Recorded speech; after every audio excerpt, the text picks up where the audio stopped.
You were the chosen one, Cyrcadia. It was said that you would escape pools, not drown in it. Bring balance to the smash scene, not leave it in Kazuya. And, you don't get what I mean? I've got sad news. I didn't escape pools at Phantom 2025. I went 0-2. Obviously, that was what I was seeded to do. I was seed 97 out of 151 exactly, and I got 97th. So, matched my seeding. Pretty tough opponents. I had to verse Yoshi player, Slimboy17. That was my first opponent. And I had some of my Airbnb people coming and watching that game. I was pretty happy with how I played, to be honest. I really brought my own, didn't hit any wafts. Cyrcadia Classic had a little bit too much impatience when it came to neutral, kind of forced things a bit too much. But I was pretty close, I think, to winning those games. And afterwards, Slim Boy was like, whew. I went to go fist bump him, he shook my hand. He's like, dude, you played really well. So, I won. I just won with that compliment. Let's go. Then after Slim Boy, so that was who I seeded to lose because he was seed 32. So the fact I brought him to last stock 70% and gave it my all, even though my hands were shaking, I felt almost felt like my hands were electric, like they'd lost feeling. I was just moving on impulse and instinct. My mind was going a bit blank, but I was really trying to stay with the moment, stay present, even though it was hard. Work through the nervousness, just breathe. And yeah, I was really happy with how I brought it. I did some studying planning before that major as well, because I don't usually do that for the locals I usually go to, because there's such a variety of people you could run into. I can I could study for my bracket demons, probably should. I'm on fraud watch, but when I'm at the major, because the seating's preset 1 or 2 days before, I definitely know who I'm going to verse. So it's and the majors are more high stakes. So I'm okay, I'm definitely going to practice against this matchup. Look at the Wario chord, not necessarily take what they say word for word, but just get some ideas going. When it came to Yoshi, Yoshi's kind of like Wario in the fact that he has heaps of air acceleration, demands lots of respect in the air, but he's got a bad grab, tends to lose to shields, and I can out of shield a few things, but obviously we want to be on the side of caution. Don't want to just rip the up Bs all the time, which I was gullible of. But if I bait him by doing a tomahawk shield and then he does a rising nair out of shield, free punish. So little examples like that. I was really trying to optimize. Happy with how I played. Got a nice edge guard, got a nice bike edge guard. I think I chomped some of his up B armor as well, because it's just a grab, so it'll beat it out. And I had some experience versing Hoodwink as well in the Smash scene. Obviously not as good as Slim Boy, and that's okay. He just helped me get experience for the matchup, know my spots as Wario, and that built my instincts, at least when it came to versing Slim Boy, so I'm thankful for that. Okay, that's round 1. And now, the next opponent, I got a bye in losers, so now I'm losers round 2. So I'm not going to be, I don't know what the next placing would be, probably 125th, I think. I didn't get 125th, I'm going to get 97th, the next order of 2, whatever, 96, 124, or is it 100? Yeah, anyway, whatever. After that, I versed Bagel, that's a Queensland Aegis player, and at the start of the game, they're comboing the shit out of me with Mithra. Then I sort of hit them back a few times. Then they get down air up smash, and I'm like, oh shit, I'm in for Mithra things, in for Pyra things. Very attack heavy player, demands space, demands answers. He kept naring my shield, and I'd let go too early before the landing hitbox. But then by the end of the set, I got the timing down when to do the up B to beat it. If they stayed close, if they spaced it, I just knew to not go in. And by the time I got to game 2, I lost 1-0 game 1. I was really adapting, really held my own. Again, didn't hit any wafts by that point. But what I did hit I was winning 3 stocks to 1 game 2. So I really had the momentum there. I really figured them out game 1. I had a game plan when I went into it. But I got too scared to lose and go 0-2, so then I started to play a bit more too reserved, not just like, and then too risky as well, not staying in the moment as much. But then he was at 100, he was at 130, 140, I was at 100, so it's definitely, I could have died, and that really just meant like, okay, I've got to fucking bring it now, like now or never. So just stay in the moment, see what happens. So I got a fair, I believe, or a nair. I caught him out of the air, and it started a tech chase, and I ran up to him, and I had a read on him that he likes to tech roll in, but I hadn't got like up to a waft or hadn't punched it too much yet. The situation wasn't right to just rip that habit. So, but then when he like rolled in, I dashed back, and then as I saw that he rolled in, I like dash attacked back in to end that stock and end the game. So I was like, whew, okay, we're on to game 3. And game 3 was also really close. I can't remember much details. I remember the lead sort of slipping away from me, I suppose. And I just gave it my all, went for like a full waft, went for a half waft. The game went on for about 5 minutes. I was really trying to take my time, not like rush it, lose my percent.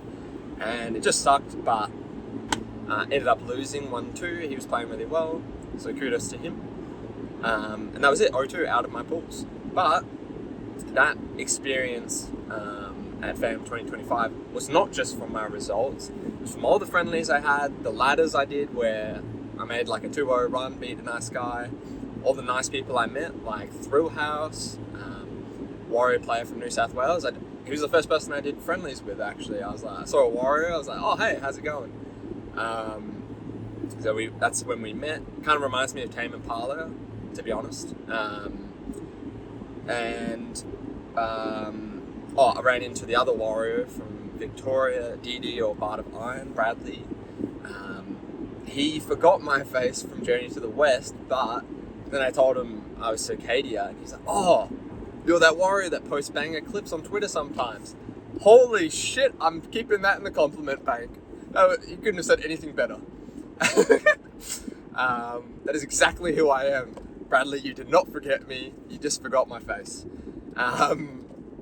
So yeah, anyway, I'm almost at the venue now. That was a fun little like recap of the Phantom experience. I'll just say one more thing, which is the people I Airbnb'd with, the Jevengers. So that was Jafar, Will, May, Nathan, Brendy, Denzel, Nick. They were fucking cool guys. Had a great time. They respected my boundaries when I was like feeling a bit silent, feeling like I wanted to crash a bit. They were cool when I wanted to come hang out as well, and I had a great time with them. So thanks to them, thanks for letting me stay with them. I had a good time. And what else was I going to say? All the other Perthies that were there as well. Like, you guys really made my experience. Like, I would have been like a fish out of water if I didn't have my scene with me. Like, people I could just interact with, people I could just have fun with. So yeah, if I interacted with you once in the Phantom Major, thanks. It was good fun. Hopefully, I want to go to more in future. Like, just because I went 0-2, that hasn't stopped my the fire within me, how to build fire, leveling up my Wario number 16, and still got that competitive drive, still got that urge to play, and lo and behold, I'm attending a college dropout Wednesday after I flew in Tuesday. So, did some physics earlier, and actually wrote a poem to sort of recap my PhD journey / major journey, not tourney, and I might read that out in the car talk on the way home, just before I leave. So, stay tuned for that poem, but now enjoy the VOD review from either this college dropout or maybe another one. We'll see what happens on stream. Catch you guys. Okay, so actually going to VOD review a match from let's see, 6 weeks ago. But I've been really keen to VOD review this set actually against Talcn. I thought it was pretty hype. Talcon's usually a pretty hype player, plays Captain Falcon, as you might expect. But I was keen to sort of show my Phantom journey, like how I've been more patient, how I'm not just ripping the wafts. Crazy statement, I know. So what I'm thinking of doing is like coming at this game, I guess, with the lens of, okay, what have I learned, and like how would I change things now? So let's just get straight into it. Captain Falcon, obviously a tall character. I think Wario wins this matchup, probably like +1 or something, but still possible for both characters. Right now, we're just throwing out attacks.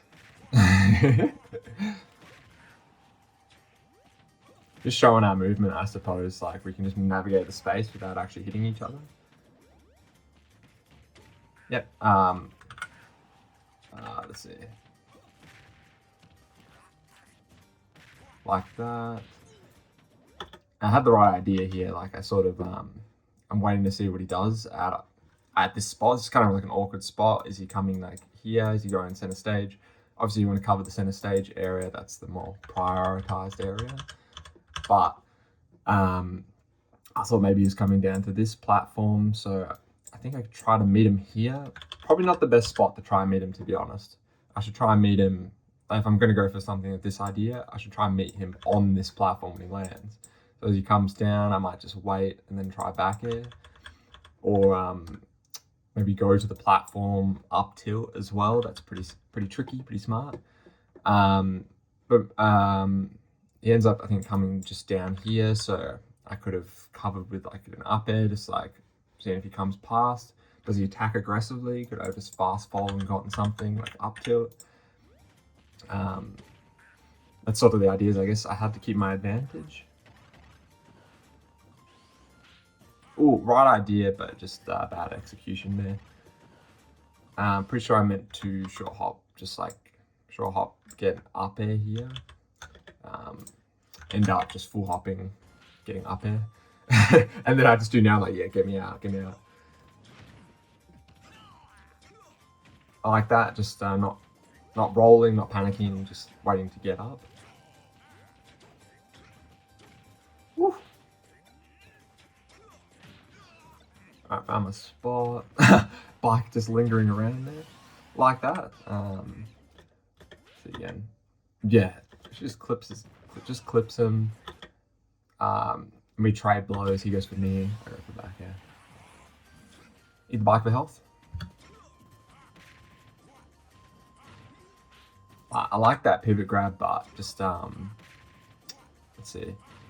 I just doing a short hop classic. But I've been practicing that more as well, just be more comfortable getting full hop areas out. Helps if you hold up on the stick, by the way, if you're doing like up air, full hop up air. Because sometimes you just get the macro out where you just do short hop. So by holding up, you're basically more likely to do a full hop up air. Okay, pretty even at the moment. Good patience, but I think I was like too keen that he would just come down and I could like punish here. I should have been covering this spot and this spot. So like a 50-50 on like, okay, if he comes here, then I'll do F tilt. If he drifts here, maybe I'll just get, I'm facing this way, so I could probably like start a dash, jump, get a back air here. Probably the best thing, I'd imagine. Maybe a chomp as well, that'd be good.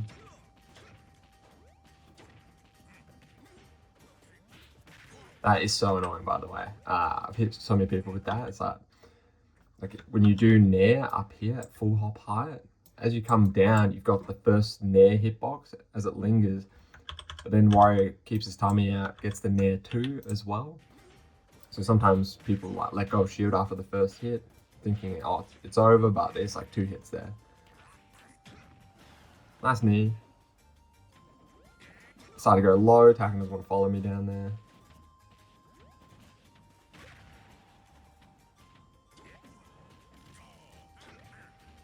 Okay. Oh, that was almost just clean.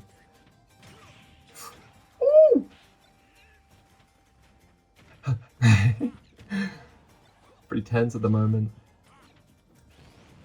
Damn, let go of shield too fast, and bike doesn't hit him because he bounces off me.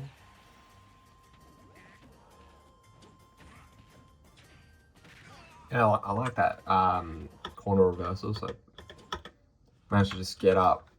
His arrow doesn't hit me in my neutral get up, so I just try to fend him off from the corner itself. Oh, sorry. So yeah, just down to fair, and then I just try to get out of there. Up smash, that was just shit. He was not there. Actually, going back to that up smash, that's something I think I'm gullible of, is like setting up a situation like ahead of time, like, oh, I want to hit up smash. So I think he's going to go down this like classical path of doing this, but I don't know, when you're playing Smash, it's not like fixed paths. It's more like there's like regions of space-time he might take up, like probabilities of maybe where he's going to go, where he'll end up, and you sort of collapse the wave function, you just see in the moment. So it wasn't even close for that.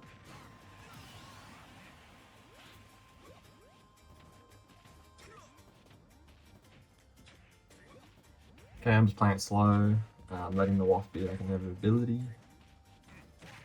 Seeing if he's going to make a mistake. Like that jab from him. Oof! Talcon's fucking sick with it when it comes to the wall jumps. Nice parries. I think he just knew I was going for like landing up airs and stuff, just typical waft setups. So I've stopped going for them now. I think I'm going to just try to go for raw wafts and stuff. And I do remember the choice I made in this game. We'll just see it happen though. A combo from him. Okay, imagine you get back into the corner. I mean, back into center stage. Just cut him off.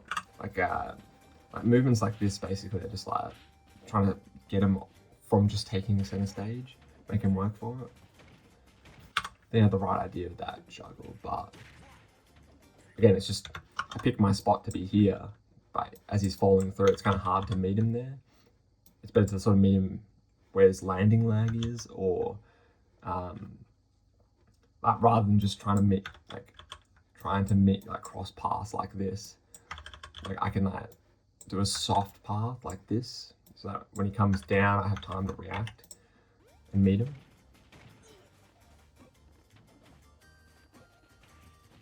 Get respect there. I didn't want to mess with it. If you just went for side B, I just ripped the wall. Oh, no jump. Okay, landing.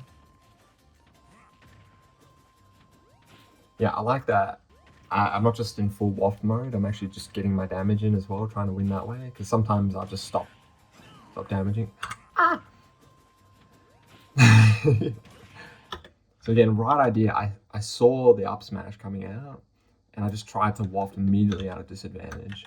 But let's just go through this like frame by frame. Oh my god. So if I was a little bit more here, I think my super armor would now be in effect.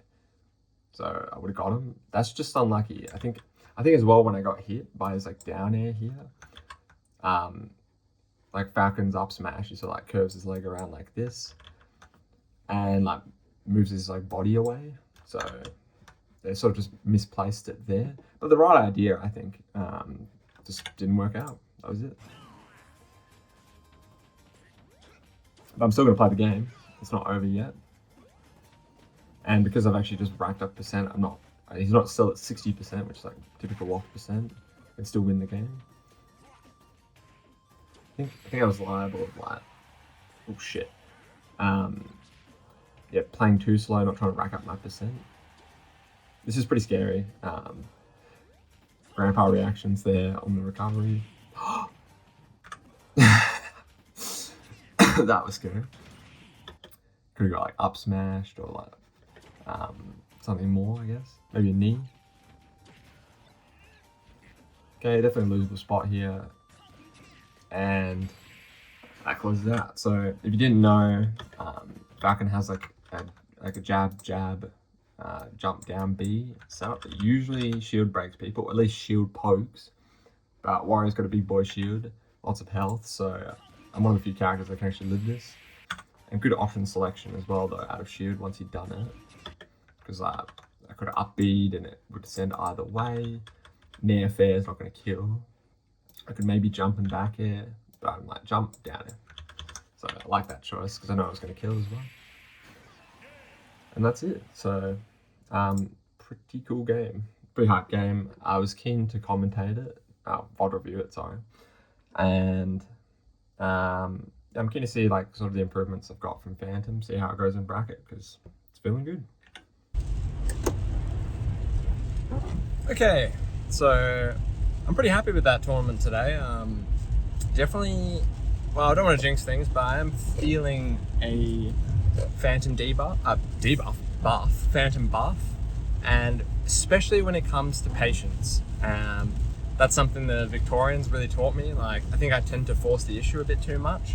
And another thing I was like liable of was, well, okay, let me just say the two main takeaways I had, I guess, from Phantom were these. So the first one was I tended to play too reactive to my opponent. So I just pick my timings according to them when I think I had to go in, just try answer their stuff. But then I was sort of just being the mirror of my opponent. Like, I just tell them everything that they were doing wrong. I wasn't creating my own rhythm, my own flow, like taking up my own space. I was just trying to like attack, be on top of them.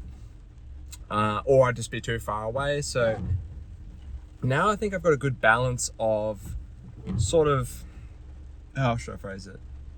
Like a mix of being like taking up space and like trying to hit where they might be, like commanding my own space, not just trying to hit the opponent. So, and also just, I don't have to do anything sometimes. Like, sometimes I'll just choose to stand there.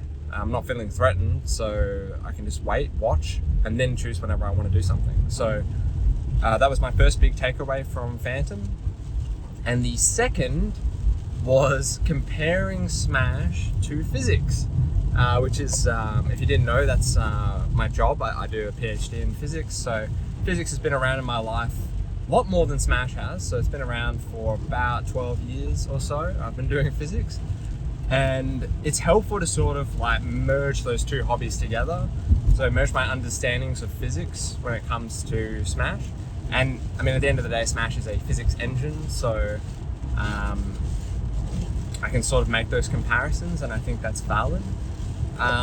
So as an example, just to illustrate, I suppose, what I'm talking about, like, it's something as simple as like when Wario jumps, that's like projectile motion. It's like when you like throw a ball out, it like sort of keeps constant, well, you give it a bit of acceleration maybe, but then it stays at a certain speed. It's like a projectile like this, like shoo, like that. And that's sort of the classical motion when it comes to Smash, like all the inputs you could read, that you could trace all the paths that people take. But when you're actually playing the game, I think I was too gullible of only thinking about where they were like rigidly, like, oh, they're doing this path, so I'll just like follow the path I think in my mind they'll take and try and do these answers. But Smash Bros, like life, there's a bit of quantum effects, a little bit of uncertainty principles. If you know, you know. My boy Heisenberg from Breaking Bad, Heisenberg's uncertainty principle. You basically, if something's moving, you can't be as certain about its position. That's what that relationship tells you. And that's true in Smash Bros. When someone's moving, like, or let's just say someone's like standing in place, they could move a little bit in or a little bit out as well, or they could move up. So they're not necessarily at a specific point. They're actually what we call in quantum mechanics like a wave function. There's lots of different possibilities or probabilities of where they'll be.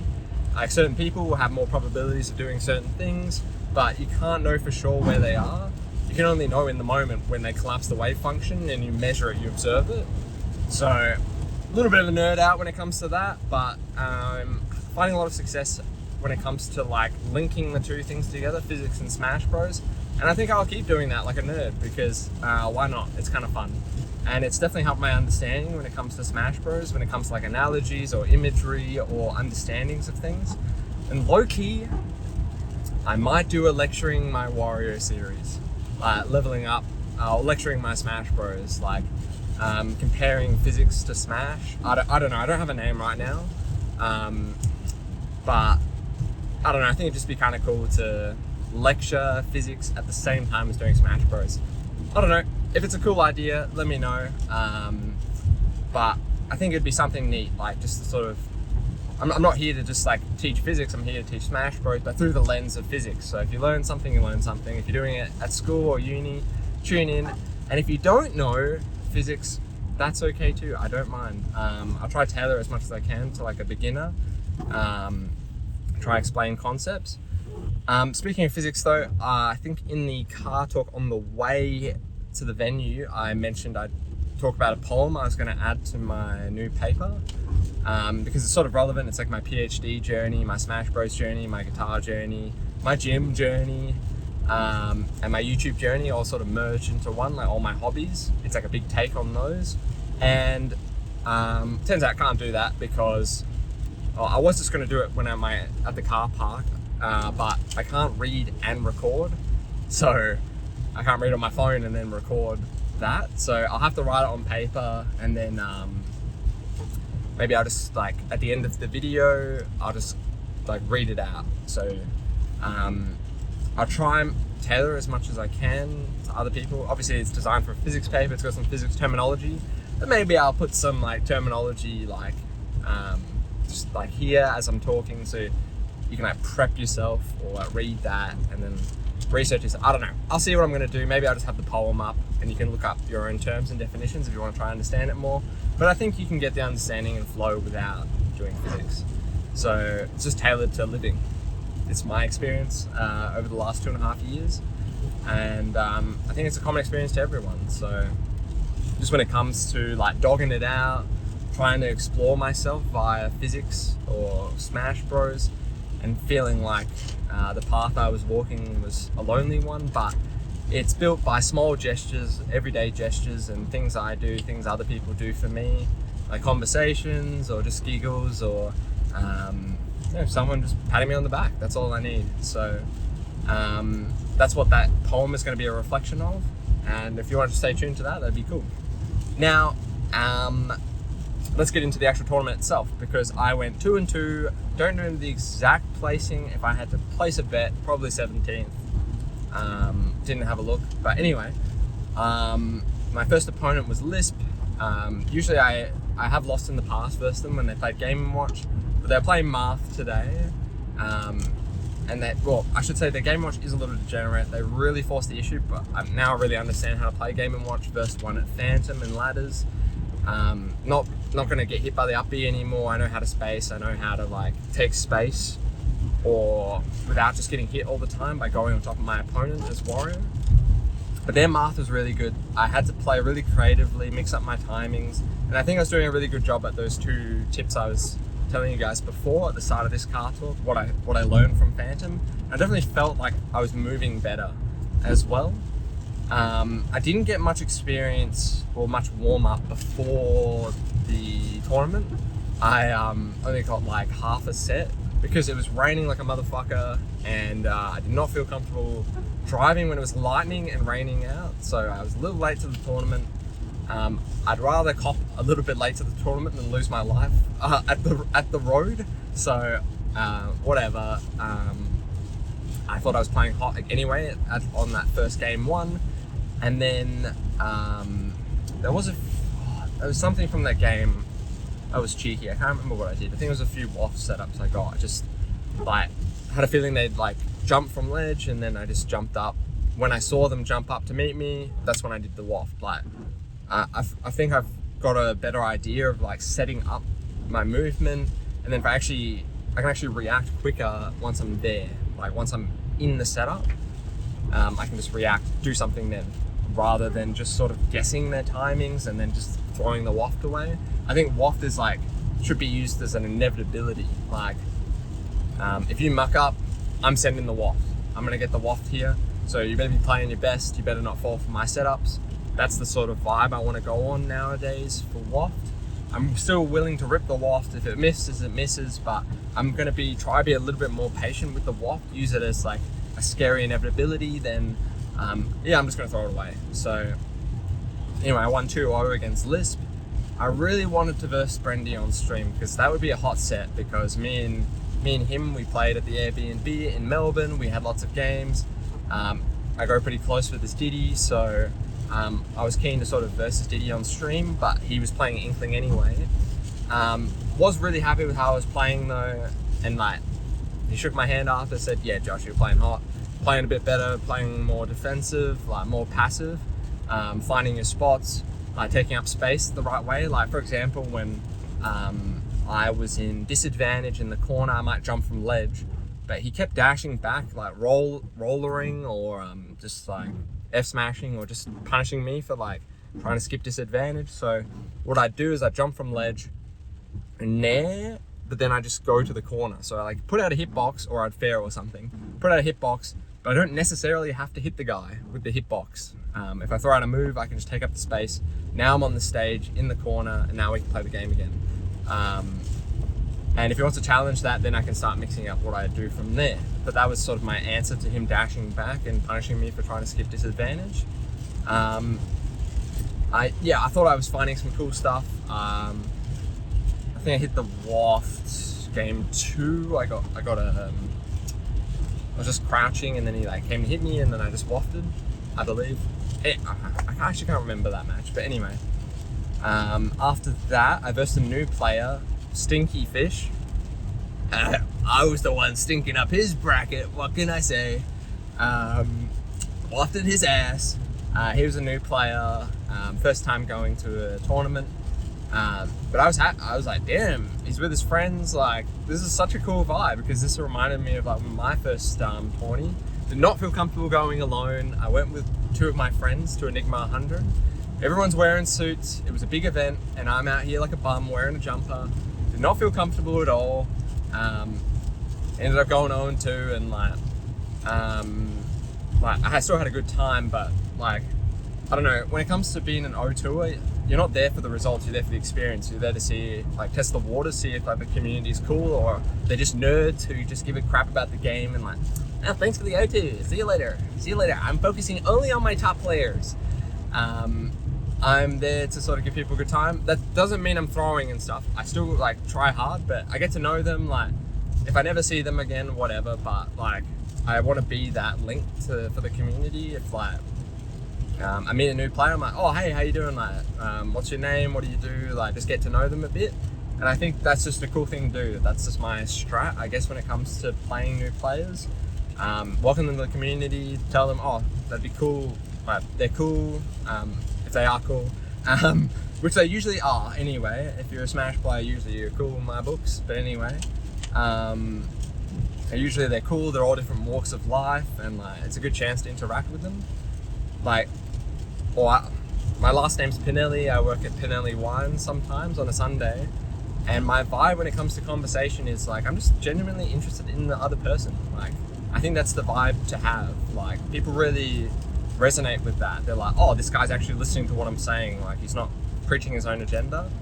And that's my vibe. I just go there to listen to the new player, like listen to what they want to say. But that doesn't mean I'm gonna fucking go easy on them in bracket. I'm gonna cook their ass. I'll let them know. I've been playing for 2.5 years, and this is what you get. But he was still playing really well in Zelda and Yoshi, and had a good time. So hopefully I see him and his friends again. We had a pretty fun match. Hopefully you got a taste of what it's like to verse a cool player. Finally, I versed Jafar, which again would have been a really cool game on stream. He was playing Luigi, lame ass character. I'm just gonna say it how it is. I was playing better in my opinion. Just got hit by a few cringe things, but I was doing a really good job of playing patient, playing slow, being like, yeah, we'll go on Battlefield, bro. Hit me on the top of the platform. Not to like play cringe, but to just be like, I'm not gonna run into Luigi.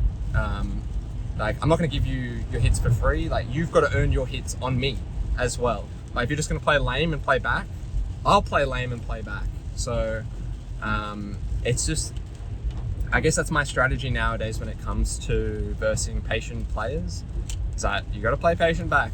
If you force the issue, they're gonna win. So that doesn't mean I'm not playing the game. Like, I'm trying to time out on Wario, which, I mean, maybe it's a valid strategy to try get waft and stuff, but I feel like Wario can't really camp out. Like, he needs to actually try play the game sometimes. That doesn't mean force the issue though. That doesn't mean play on top of them. It just means when an opportunity arises, take that fucking shit. Or at least like use it to like intuitively understand what they're doing in spots so that you can now find more spots. So it's not about not playing the game, it's about playing the game slow, methodical, and like finding the right hits. And that's definitely what I was doing against 𝐺𝐸. Like got a body block edge guard, got a bike edge guard. Just overall playing slow. Like if he's throwing out his areas, throwing out his 𝐧𝐸s, cool, I'm standing further back, I'm not doing anything. Like I'm not going to give you any information about me. I'm not going to tell you how I'm going to go in. I'm the one studying you. You're the one mashing a button. So if you're mashing reversal options, I'm not going to do anything. I'm just going to like try waft if you're going to cyclone, things like that. Again, shame it wasn't on stream because I would have loved to VOD review that set, my patient play like from Phantom. But that's a whole nother issue about the stream setups and stuff. I'm not a big fan of how they choose to run the games. Like as a spectator, like Jake, my roommate, usually spectates the college dropouts. He doesn't want to see the same top players verse all the time. He wants to see some cool sets. That doesn't mean I need to play all the time. I just think the stream selection shouldn't be top player favored. It should be oriented towards an interesting experience. People that haven't been on stream recently, some cool matchups. Because yeah, otherwise we're just going to get the same top players on stream every time, and we'll lose all the games otherwise. Like, I think it's cool to keep that archive of games. That's my opinion. Feel free to disagree, debate it in the comments, debate it in my DMs, whatever, but that's how I view stream games. And I think the stream game selection's not the best right now. It's kind of just like, we got to get people going, let's get people going. Now today specifically, I think it made sense because we had to start the game later, like 7:30. But like because of the rain and stuff, like I said, I had to get to the venue later. But nonetheless, I think, I don't know, the college dropout number 53, which was done while most players were away. Like, I feel like the stream selection was way cooler. Like some cool matchups, some like more even matchups, because like I don't want to see someone get washed on stream by a top player. I want to see some competitive sets. I don't know, no brainer to me, but whatever. I'll probably tell 𝐺𝐸 about my opinions on it, and like, if it doesn't happen, it doesn't happen. I'm not a TO, so whatever. So yeah, that about wraps it up. College dropout number 54. The Phantom Menace is back from Melbourne, and I'm feeling good. The scarf's not the only thing I got from Melbourne. It was a great experience, even though I went 0-2 in bracket. And thank you again to all the people who like were there for me in the Melbourne scene. All the little gestures, all the little hellos, that really made my day. So shout outs to anyone I talked to, or anyone who asked me how who hit me up in DMs like, oh, how did the games go, like, or how's the experience, things like that. You guys are the goats. You guys make my day, make my community. So that's why I like giving back to the community. That's why I like raving about Perth Smash. So yeah, I'm almost home now, so I'm probably gonna wrap things up. Probably about 10 minutes from home, so I might just call it. Hey, come here often. I've written a physics poem, which basically represents my PhD journey and the journey I went in Smash Bros and Melbourne while I was there. A little bit of artistry. So I thought, oh, why not? Probably just read it out. I'm going to have it in the description, so if there's any words you don't understand, feel free to look them up. Lots of physics explanations. That's the sort of the imagery I went with when I made this poem. Without further ado, let's do this. Beneath this curved metric space I carry, lie geodesics I once walked alone. Trembling hands across chalkboard lines, mapping a self I had not yet known. A tensor twisted, fields once bare, my equations sprawled like open prayer. Each loop, each limit, each lost derivation, a whisper from past constellations. Manifold shaped by joy and ache, the silent warmth behind each quake, a steady grace that softened storms, no ache unheard, no love deformed. Friction sparked the pulse I claim, a torch passed through ancestral flame. From strong hands that shaped the wood, to those who stood back and simply understood. My space is built on acts unseen, the quiet laugh mid-failed routine, the nudge to try a dorky dance, the wink behind a second chance. For every ridge within this soul, each stubborn knot, each healing goal, I held the line, I bore the weight, until the curve began to resonate. A spark was granted, not imposed, and chaos found a place to glow. Boundaries taught with stern precision, and freedom gifted with soft permission. My nonlinear electrodynamic heart does not collapse, it learns to part. It weighs with grace, it's charged with care, it beats in sync with those who dare. We mapped it all, the shifts, the bends, with giggled times and faithful friends. The proof was never just the claim, but in the waft that closed the game. Each lift, each rep, a tensor's play, a body bending in its own ballet. Fingers built from fretboard climbs, callous truth pressed into rhymes. This is no tale of solved equations, but of hearts entangled iterations, of warped delight and silent trust, and the ones who held me when I must. So let them try to integrate the dance, the dream, the twist of fate. Many tried to solve her whole, but he just smiled and danced with her soul. And still it hums between each line and silent sound, a resonance the stars have found. The loop returns, the echo bound, Joe, Josh, and Joshua, the beat that goes round and round.